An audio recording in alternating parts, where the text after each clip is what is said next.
This is my little Totoro I got from the Ghibli Museum, books that I still haven't had time to read. That's my Pikachu from Halloween. This is a picture from Maid Cafe. Pictures from Moshi Moshi Nippon, which was a crazy music festival that was actually free for foreigners. And this is a big cloth that I got from my friend Santaro, who lives in Hokkaido. His aunt and uncle got that for me for no reason. I haven't even met them. Which brings me to my first point, and the reasons why I love Japan so much. Number one is definitely just how kind the people are. It's the people, it's their generosity, it's how helpful they are. Everyone is so willing to help you. No matter what I ask someone, they will take the time, research for me the question that I asked them. Even when it seems like they've answered the question for me, they will continue to explain it. I can't decide if that's a good thing or a bad thing, but really awesome people. Regardless of the reason that people are actually kind, a general societal courtesy or an inherent tendency to be kind, kindness and generosity are just an infectious kind of thing. When people are kind to you, you tend to usually be kind to other people, and then, you know, it makes its way back around and probably makes our society a lot better. So, one, kindness.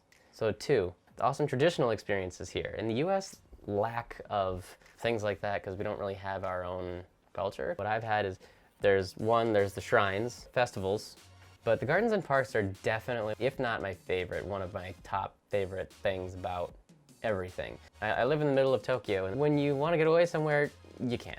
So when you actually want to get away from the city, you don't have to leave. And they're just beautiful old traditional gardens, and there's shrines in some of them. And they're always really cheap too. 200 or 300 yen, which is like $2 or $3-ish. It's less than that. It's a perfect escape from working, especially in Tokyo. But if you aren't working here, maybe you can see more of them than I did.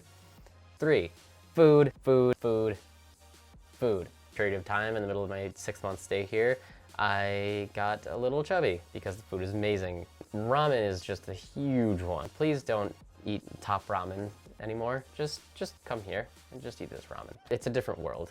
There's okonomiyaki, monjayaki, no, takoyaki. I'm just naming all of the yakis. Soba. Soba is delicious. Oh, I love katsudon. This big chunk of meat on top of a pile of rice with an egg just over it. It's perfect. At some of these okonomiyaki houses, you can actually make the okonomiyaki yourself. Sushi. Sushi. Sushi might be my favorite one of all. Perfectly fresh. I went to the Tsukiji fish market one time, about 4 o'clock in the morning, after some drinks on the way, and that was fun. You'd stop in one of these little places about 4 or 5 o'clock in the morning. They just caught the fish probably 2 hours before, brought it back, sliced it up, and it's there. It's actually difficult to find a place that doesn't taste good. Even the fast food places like Skia, they're like technically the McDonald's of Japan. There is also McDonald's here. So much more quality in what you actually get. I'm usually a lot more full after I leave those places, going to Burger King or McDonald's or something when you want to eat maybe 40 minutes later.